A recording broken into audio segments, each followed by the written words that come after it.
afna waa nagu dulmideen adina waa nagu dulmideen waana laysee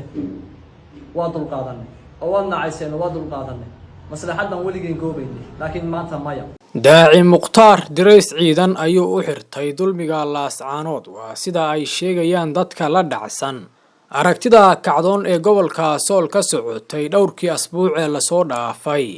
halka ay dhinaca diidan kacdoonka laascaanood ku tilmaameen bilowga argagixiso cusub oo gobolka ka abuurmi rabta sidaad u jeedaan wiilkan da'da yar oo lagu magacaabo daaci mukhtaar caan hore uga ahaa baraha bulshada gaar ahaan Facebook iyo TikTok ayaa muuqaal uu iska soo duubay oo soconaya 3 daqiiqo uga hadlay qadiyada laascaanood isagoo xiran tuutaha ciidanka waxaana ka dhalatay falcelin ballaaran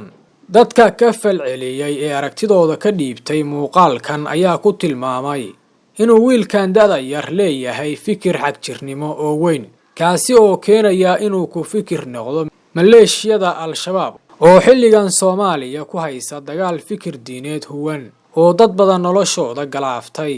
waxaana la weydiiyay wiilkan da'da yar su'aal ahayd maxaad al-shabaab ula dagaali weyday oo aad tuutaha ugu soo xiran weyday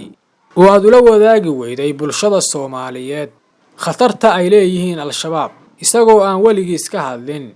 ahaana shakhsi aad looga bartay baraha bulshada oo wacyi gelin jiray dadka Soomaaliyeed sidoo kale dadka ku dhiirigeliyay kulana taliyay inuu ficilkan sameeyo ayaa loo jeediyay baaqa inaysan wiilkan da'da yar ka leexin dariiqa saxda ah aysan la ficil ku raacan gacanta u galin sidoo kale waxay leeyihiin dadka aragtidooda ka dhiibtay muuqaalka daaci mukhtaar wuxuu suurad xumeeyay kacdoonka reer Sool daawade adna aragtidaada nala wadaag